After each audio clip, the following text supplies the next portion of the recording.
So we've got a few Bible readings today. Matt is actually going to be coming up and speaking to us on money and materialism this week. And this is kind of a continuation in a way of an onflowing from the sermon on that he did last week as well. It's funny, I looked at Matt's paper and there's like weird crumbs and there's like red cordial stains on it. And I'm trying to work out what was going on.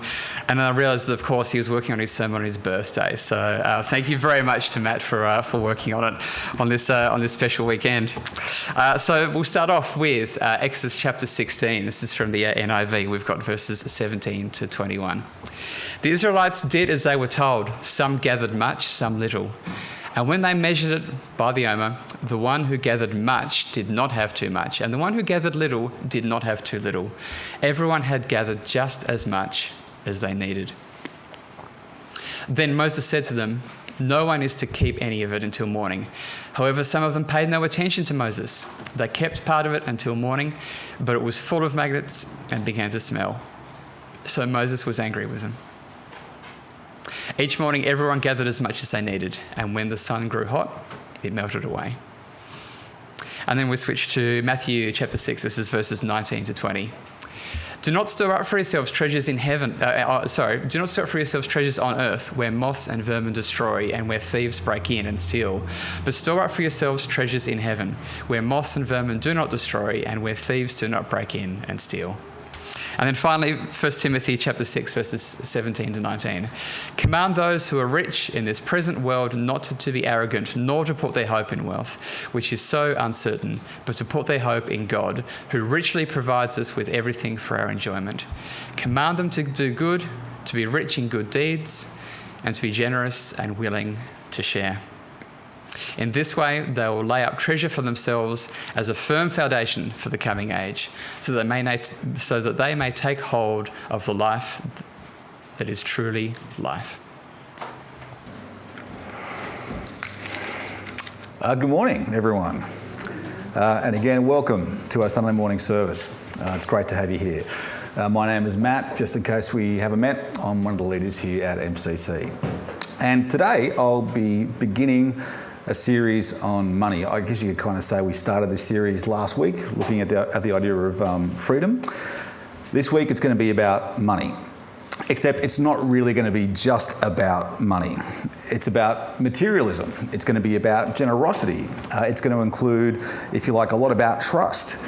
Because money is one of those things, at least I believe, and I find in my own experience, it's just so hard to compartmentalise and kind of isolate in my life, if you like. How we approach money, I think, is going to be connected, for example, to how we approach things like security and vice versa. So if you wanted to put a bigger title over this series rather than just money, I'd suggest it's all about stewardship. Stewardship, a bit of sounds to me like an old-fashioned word these days. So how do we go about spending the time, the money, the attention, the energy that God has given us? That's what I mean by stewardship. And today and next week, there'll be a particular focus on stewarding money. So in terms of a plan, we'll be looking today at a big picture view of money, materialism, and Christianity. And I want to approach it through three lenses, if you like. So these are the three lenses. So what money and materialism means for me, the individual. Second, what money and materialism means for me and others. So how does it affect my relationship with other people, the dynamic between us? And lastly, what money and materialism means for me and God. So in terms of how I think and approach money, how does that influence my relationship with God? So that's today. Next week, we'll be looking at the more specific subject of money and church. So things like to tithe or not to tithe, or maybe more appropriately, what's a tithe in the first place? I don't even know what that word means. And where should our giving go, both within and outside the church? So that's going to be next week, some more specific church stuff. But first, before we get into it any further, I wanted to spend just a little bit of time talking about what this series isn't. So what this series is not intended to do. So there's a few things. It's first of all, front and centre, it's not a guilt trip.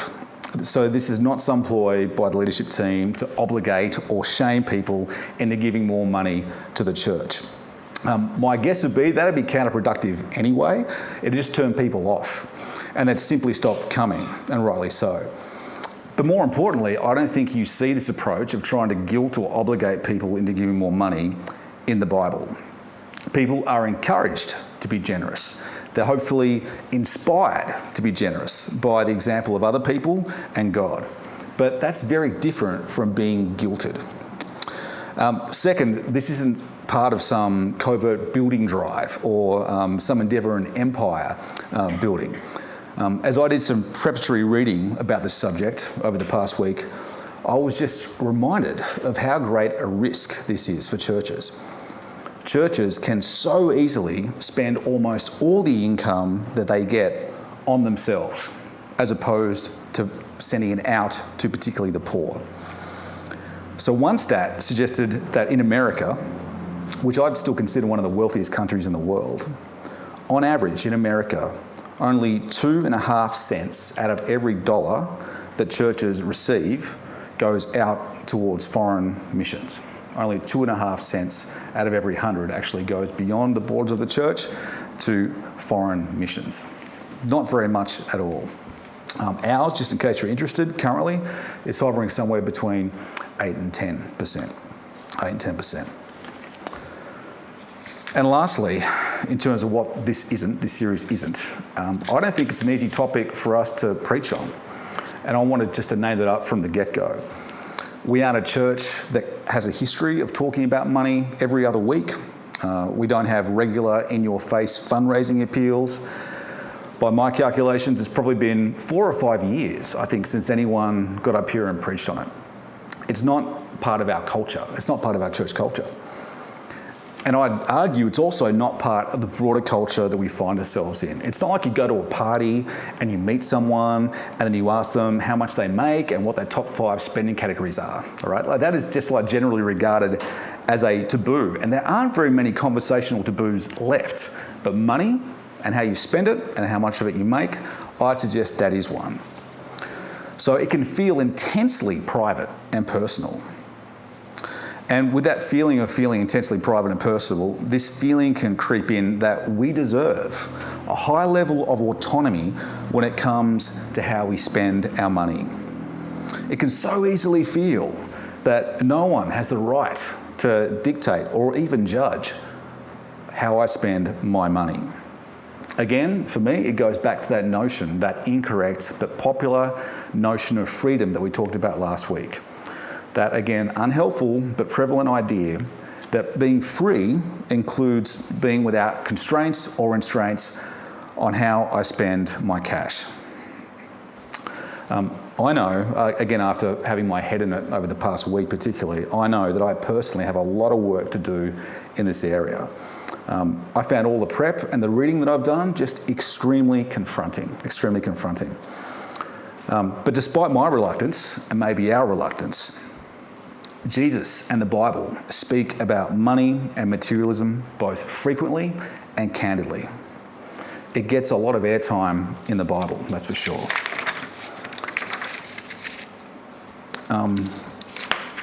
You'll remember that there's a tension here. God created both the raw matter of nature, and he gave humanity our creativity, and he decreed it all good. So the material is good, the material physical world is good. But mammon, that old-fashioned word, what we'd probably call materialism now, mammon or materialism, which is the incessant need and greed for more stuff, more money, more cool experiences, and the drive to make those things, money, all the experiences that it can buy, all the possessions that it can help accrue, making that the main point of life, the primary source of our meaning and security. That kind of materialism is the biggest rival to God, according to Scripture. So if you put it another way, given the amount of coverage that materialism gets in the Bible, this materialism, this love of money, it is a bigger, more potent idol than things like sex, hedonism, or just crass power. And that's probably because with our materialism, and often with the money, comes the access to more sex, hedonism and power. But materialism, that is the big one. God's biggest rival according to Scripture, I'd argue. Now, of course, the flip side to all of that is that money and the stuff that it can buy, it can be turned towards such powerfully good ends. So please hear me right from the outset. Money can be used for good. It can be used for good, godly purposes. It should be used for good, godly purposes. Or it can be misused, which is obviously one of its big risks. And this misuse may reflect our being captured and kind of influenced by materialism. So check out this quote. This is one that came across in the reading that I did. When it comes to materialism, what ought to be a fixed gulf between the world and the church is often no more than a tiny washed out trench. It is increasingly difficult to tell where the world ends and the church begins. Religion is capable of baptising every evil in the world and making it appear to be spiritual. Religious materialism, even when doused in the most spiritual fragrances, is still materialism. In other words, you can put lipstick on the pig, right? So, like this quote, it has been haunting me all week.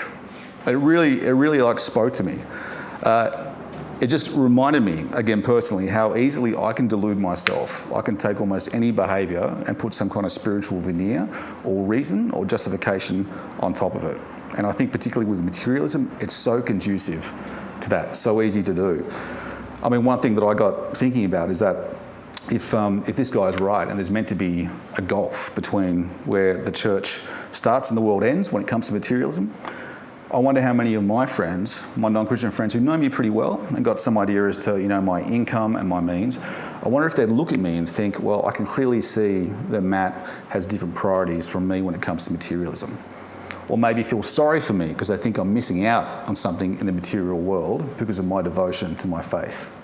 I wonder if they'd think that. I wonder if they'd see a clear distinction between the way they live and what they orient their lives around and to, and my life. So that's why we're talking about it. Another reason, and I think I mentioned this last week, we're going to be having a whole church meeting in August where we'll be looking at our finances and our spending. So these talks are about helping provide some groundwork and some background for that. So that's the intro. Let's get into the talk. The first part, money, materialism, and me. These guys are known as the minimalists. They've had a couple of Netflix documentaries, they've published multiple books, and they're fairly big online in a good way. And their backstory, I've read some of their books, there's some really good stuff in there. Their backstory is that around 2009, they were in their late 20s. Both working hard and long, 80 plus hours a week, had huge homes, nice cars, and six-figure incomes. They were materially successful and envied by their peers. And they were also both incredibly miserable. This is from their website. And again, just remember, these guys aren't Christians. As far as I know, they've got no faith whatsoever, just like a regular couple of guys.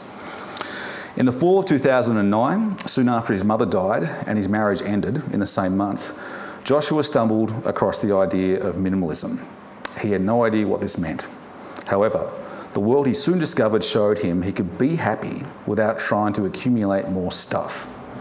In time, Joshua realised most of his stuff, about 90% of it, was weighing him down, keeping him from the freedom, happiness and fulfilment he so desperately wanted. So he let go. Over the course of 8 months, Joshua jettisoned approximately 90% of his possessions. As he let go, he began feeling freer, happier, lighter. As the external clutter was removed, so was the internal clutter, emotional clutter, mental clutter, stress, anxiety. He explained, minimalism is the thing that gets us past the things so we can make room for life's most important things, which actually aren't things at all. Joshua told Ryan, his partner, that consumption isn't the problem, compulsory consumption is the problem. We all need some material things, but minimalists actually get more value from the possessions because they own only things that add value to their lives. Now, if you're like me, like you know that all this is true, some would say almost obvious. Happiness doesn't come from acquiring more stuff. And in fact, it actually often gets in the way. Acquiring the stuff gets in the way of happiness. But again, if you're like me, you'll find like this truth is just so easy to forget, just so easy to forget. So it's good, I think, to have some true stories like that of the minimalist here to remind us of the truth. Or looking at it through the writer of Ecclesiastes. So the book in the Old Testament, Ecclesiastes, maybe it was Solomon who wrote this, a powerful king of Israel at the time, maybe it wasn't. But either way, whoever the author was of Ecclesiastes, they were presumably very wealthy because they could write this, which sounds remarkably like what these guys have just said. So the writer says, I undertook great projects. I built houses for myself and planted vineyards. I made gardens and parks and planted all kinds of fruit trees in them. I made reservoirs of water to flourish trees. I brought male and female slaves and had other slaves who were born in my house. I also owned more herds and flocks than anyone in Jerusalem before me. I amassed silver and gold for myself and the treasure of kings and provinces. I acquired male and female singers and a harem as well, the delight of a man's heart. I became greater by far than anyone in Jerusalem before me. In all this my wisdom stayed with me. I denied myself nothing my eyes desired. I refused my heart no pleasure. My heart took delight in all my labour, and this was the reward for all my toil. Yet when I surveyed all that my hands had done and what I had toiled to achieve, everything was meaningless, a chasing after the wind. Nothing was gained under the sun. Nothing was gained under the sun. The money, the pleasure, the power that it can afford. If that's all there is in life, if that is the ultimate goal, it boils down to being meaningless. It fails. And again, going back to last week, I'd argue that it fails in that sense because we as people were designed for more than money and materialism. So money, materialism, it will fail me, it will fail you if we make that stuff the number one thing in our lives. Second, money and materialism in regard to how it can distort how we treat each other, how it can influence the way that we treat other people. So you'll remember that we've been made to reflect God's image. We've talked about that a lot over the last couple of months, to mirror God as much as we can in our own little ways. And that's going to include being generous and bountiful. Not tight-fisted, not having this kind of scarcity mindset in which we're so constantly worried and anxious about our future security that we can't be liberal with our resources in the present. So if chasing money and things, if that gets in the way of me being generous to others, then I'd argue I'm offering a distorted image of God to the world. And my guess is most of us feel that, something like that, like feel like a little bad, when our use of money and materialism is stingy or excessive.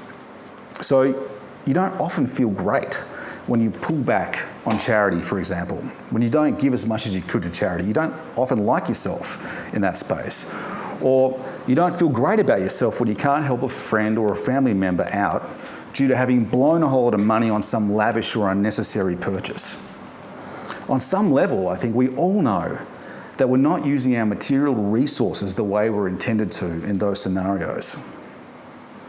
We can go so easily from the point of enough to too much.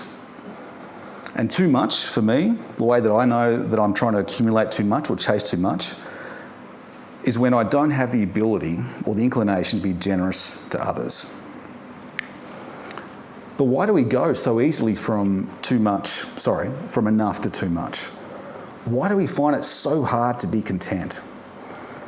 I think the reasons will usually be something to do with either fear and security, again, being uncertain about the future and what it may hold and trying to prepare against that, which can turn into a scarcity mindset, or it can be greed. Just a little bit more of whatever it is and I'll be happy. It's just around this next corner, just a little bit more.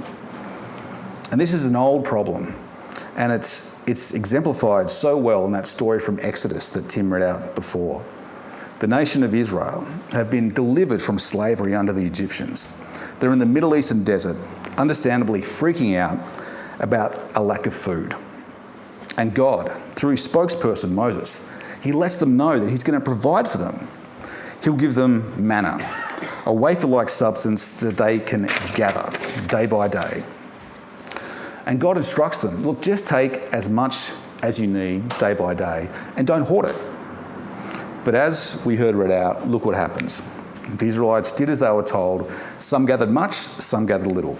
And when they measured it by the omer, the one who gathered much did not have too much, and the one who gathered little did not have too little. Everyone had gathered just as much as they needed. Then Moses said to them, no one is to keep any of it until morning. However, as we read, some of them paid no attention to Moses. They kept part of it until morning, but it was full of maggots and began to smell. So Moses was angry with them. So what's happening here? A good and powerful God provides for his people on a daily basis and says, just trust me. I'll give you enough. You'll have sufficient. But some people don't trust him. They take more than they need. They hoard it. It goes bad. Hoarding, either out of fear or greed. If you want like a current example, modern day example, this came to mind. people mass hoarding bottles of Prime and then on-selling them at upscale prices. And this little story, this little kind of, routine, it plays out repeatedly in the Old Testament. For example, take the stipulations that God gave the Israelites not to harvest the edges of their fields and crops. So he's commanding his people, look, don't actually be 100% efficient when it comes to extracting all the resources you possibly can from your hard work. Instead, leave something for the poor and the destitute. And perhaps even more remarkably, God's insisting that his people, the Israelites, don't charge each other interest on loans. That's remarkable. Like, seriously, what's in it for me? Think of the opportunity cost. My money that I loan to you could be working to make more money. If I simply lend it to you with no interest, there's no return. That's a dead asset, right? I think that's what my economist friends call it. That's a dead asset. But God says, no, be generous like I was generous. Just lend the money. So God is trying in the Old Testament to form a people that reflect his generosity and bounty. A people who aren't inflamed by greed, who aren't driven by that mindset of fear and scarcity. That's the Old Testament, but we see it in the New as well. There's those famous accounts of the early church from Acts chapter 2 and chapter 4 that report Christians at that time had all things in common. And it's worth noting here that they shared their possessions with each other, which is different from getting rid of private property altogether. And that this process of sharing possessions was that so no one within their numbers was lacking. And it was an ongoing, continual process in the early days of the church. It wasn't just a once and done, a big event where they got all their stuff and threw it into a big pile and then said, go for it. It was more of a constant attitude, if you like. An attitude of, I'm stewarding these resources. So when a brother or sister is in need, I'll share these resources with them.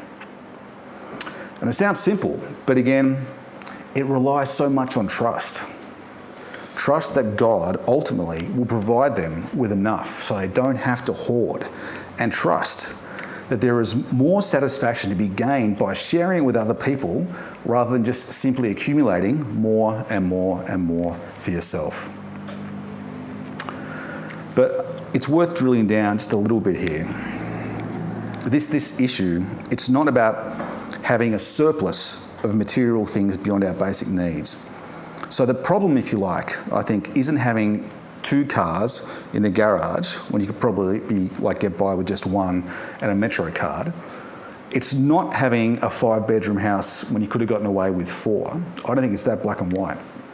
If you look at Jesus' words from Matthew 6, 19 to 20, do not store up for yourselves treasures on earth where moths and vermin destroy and where thieves break in and steal. But store up for yourselves treasures in heaven where moths and vermin do not destroy and where thieves do not break in and steal. So it says don't store stuff up. But look at what store up means here. It would seem to mean store up and presumably left untouched. so that moths and vermin can village it. So the stuff that's being stored is so unused and so unattended that the local burglar thinks it's a viable target. So this treasure, if you like, it's being underutilised. It's being stored and left. It's a pure indulgence in the sense that it's not serving any good purpose in the here and now. So no one is benefiting from this stuff apart from mice and opportunistic criminals. So it's not so much the nature of the treasure, because that's part of God's good creation, but the nature of how it's being used or misused. So you've got a classic car. Maybe it's a Jag, maybe it's not. That's probably not the issue. Are there people in your circles who could benefit from being lent a car? How you respond to that, that is more likely the issue. Same with a spare room, same with a spare place. Again, it's maybe not so much about having more than you immediately kind of need and could get by with, and more so, how is that being used or not being used? Being generous with money and material resources is again the main thing. And perhaps the most interesting and useful example of this is from 1 Timothy chapter 6, 17 and 19 that we heard read out before. There's so much good stuff in here. Command those who are rich in this present world. I'd say that's pretty much everyone in this room. We're part of that on a global scale. Command those who are rich in this present world not to be arrogant, nor to put their hope in wealth, which is so uncertain, but to put their hope in God, who richly provides us with everything for our enjoyment. Command them to do good, to be rich in good deeds, and to be generous and willing to share. In this way, they will lay up treasure for themselves as a firm foundation for the coming age, so that they may take hold of the life that is truly life. So again, so much good stuff in this little passage. But for our discussion on generosity, I just wanted to point out a possible link between verses 17 and 18. And this is so fascinating.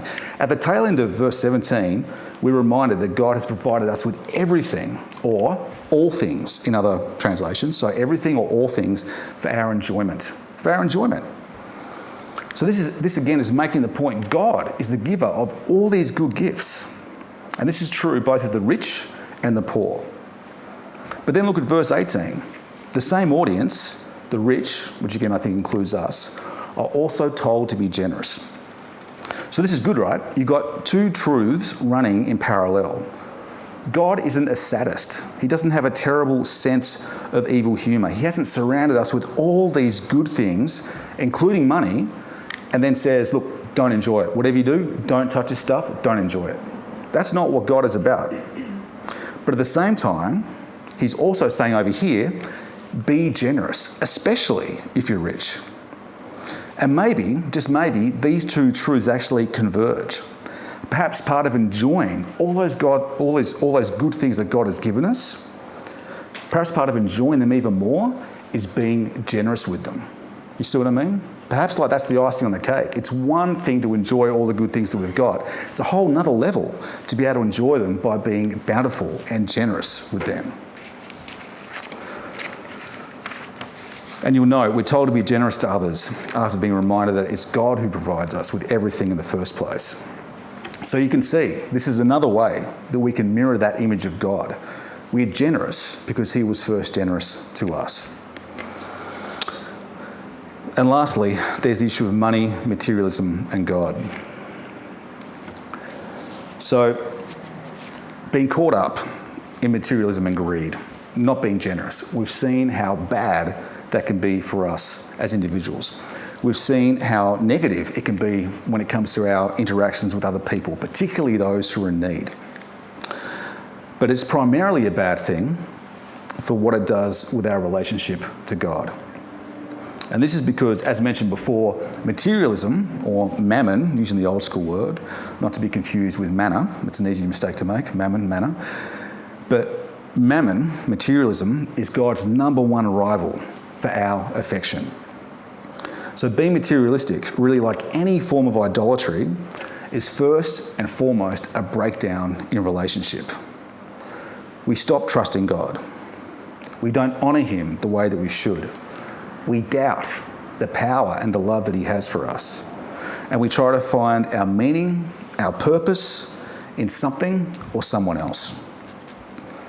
So look at Ephesians chapter 5, verse 5. Sobering little passage. For For this you can be sure, no immoral, impure, or greedy person, such a person is an idolater, has any inheritance in the kingdom of Christ and of God. And you'll see the same thing in Colossians 3 verse 5. Put to death, therefore, whatever belongs to your earthly nature. Sexual immorality, impurity, lust, evil desires, and greed, which is idolatry. I think if you're like most people, you don't really blush or think twice when you hear immoral, impure, lust, evil desires, tick, tick, tick, tick, sure, that's no big deal. But if you're like me, you'll stop in your tracks when you hear greed, because it is such a sanctified, if you like, a bad thing. It's so socially acceptable to be greedy. You could reframe it as being ambitious, for example. But here it says that a greedy person is an idolater. They don't belong in God's kingdom. And that's a heavy charge, and it's one that we'll explore in more detail next week. But if we trust money and materialism, that is, if we find our ultimate security in it, if our status is based on it, above anything else, if we love it above anything else, that is, if we sacrifice most other things to pursue it or keep it, or if we obey money and materialism above and over anything else, that is, our lives are ordered and organised around the dictates of making more of it. If the answer to any of these is yes, then it's probably usurped the place of God and has become an idol. God loves us and wants us to become more alive, so to speak. Idols, on the other hand, they end up enslaving us and making us less human. God can save us both from a wasted life and the horror of death over here. Idols, on the other hand, they can lead to a futile life, and they just can't deal, they can't process, they can't rectify the seeming awfulness and the inevitability of death. They crumble in the face of that reality. Rich people still die. Plenty of rich people still die wishing they'd done life differently. There was a famous and recent study done just recently in Australia by a palliative care nurse, I think an academic. I came across it in another book, and she had for a long time recorded people's, deathbed regrets. What do people on large regret the most when they're on the eve of passing away? And number two, so the second most frequent regret was living a life according to other people's expectations and rules.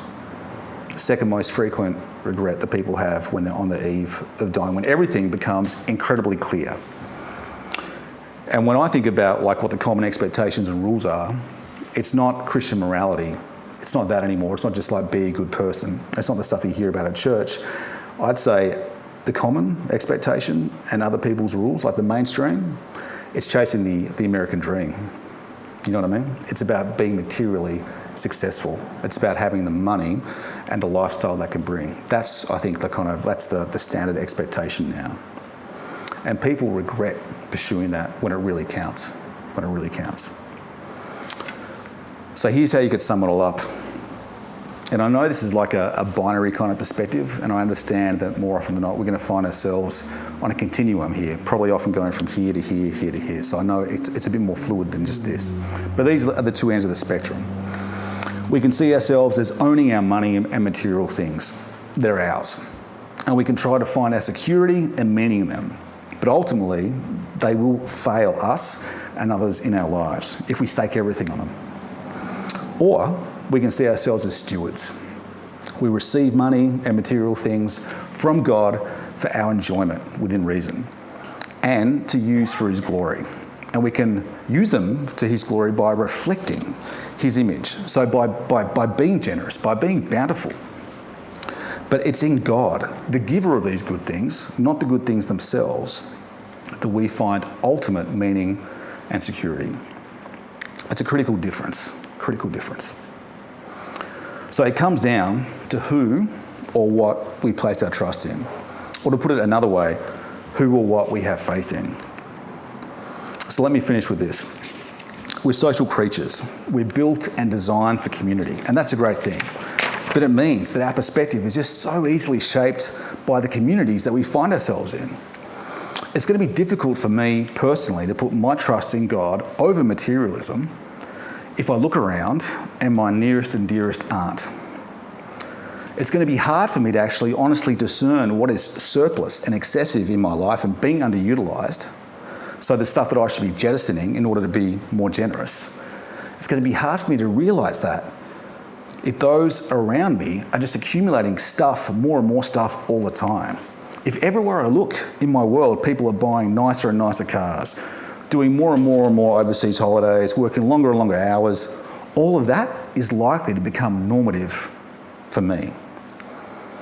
So a life of generous stewardship, a life where the idolatry of greed is not the norm, this has got to be undertaken in community. It's got to be a communal effort. I found out this week for the first time that Jesus' famous words from Matthew chapter 6, do not worry saying what shall we eat or what shall we drink or what shall we wear. For the pagans, that is like the non-Christians, run after all these things, and your heavenly Father knows what you need, that you need them. But seek first his kingdom and his righteousness, and all these things will be given to you as well. So it was pointed out to me just this week that these words are addressed not to individuals, so not to you or me so much, as a group, his followers. So it's not so much you, it's yous, the church, in other words. And so it's through the church that all these things will be given to his followers. Again, we're supposed to be looking after each other's physical needs and making sure that no one within our ranks is in want. And it's also the church, in this context, more so than individual believers, that is seeking the kingdom and his righteousness. A word, it turns out, which could be just as easily translated, and perhaps more fittingly in this context, as justice. Seek his kingdom and his justice. So if you put all that together, you've got this counter community that is together pursuing justice for the world and who are really looking out for each other's needs and not getting distracted, caught up or preoccupied with materialism. And we're not there yet. I guess that's a sobering thing. We're a long way from this. This is to one degree such a first world problem to even be talking about. In the sense that we've really got no kind of immediate need, but we have brothers and sisters, other Christians, part of the worldwide church, that are literally starving day to day. And I think God would say it's actually on us. We're one of the means by which that is meant to be addressed, and that their needs are supposed to be met by more wealthy Christians such as us. So we're a long way to go. We've got a long way to go. But we are in this together. And again, not as a bunch of loosely affiliated individuals, but side by side. That's how I think we keep perspective. We can't do it by ourselves. We need each other. I'm reminding you of the truths, you're reminding me. Materialism is not good for me in the sense that it won't make me happy or fulfilled. Materialism is not good for you and me. It's going to hamper me being generous to you. Out of fear or greed, I'll start hoarding and holding onto stuff instead of giving it away gladly. And materialism is not good for me and God. It means I'm trusting, obeying, loving something else instead of him in his place. We need to be constantly reminded of this. We've got to be constantly reminding each other of this.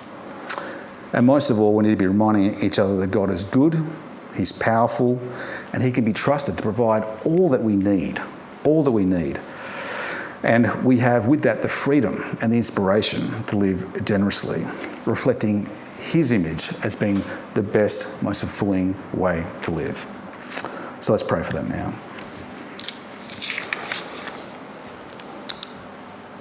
Father, I thank you for being such a generous, bountiful and loving God. I thank you that you've modelled that to us. We're the recipients, the beneficiaries of that, and we've seen it in human form when it comes to your Son and the life that he lived. I pray that we'll take comfort from the fact that you don't call us to go anywhere that you haven't already been. We think of Jesus as a young man, a long time without food and water in a desert, being tempted by this very thing, to have all the power, all the materialism of all the kingdoms of the world given to him if he just stopped following and trusting you. I pray that we'll take comfort from that, and I pray that we'll be inspired by that knowing that the same spirit, your spirit that was in him, and help give him the resolve to be able to refuse that offer and choose the better way. I pray you'll help us remember that that same spirit is within us, Father. So help us, both as individuals, but also as a church here, like a small expression of your body. Help us do the hard work of working out and discerning when it is too much. Help us work out the surplus that we're underutilising, that is simply an indulgence, and that can be passed on to be more generous to those who really need it. Help us just be more mindful of this. Help it be something that burdens us. And help us, more than anything, just realise that living this way, although it can seem tough and it's going to be difficult and involve some work and discipline on our part, ultimately it leads to life, and life to the full. It really is the better way. And I pray this will be a conviction over time for us. Amen.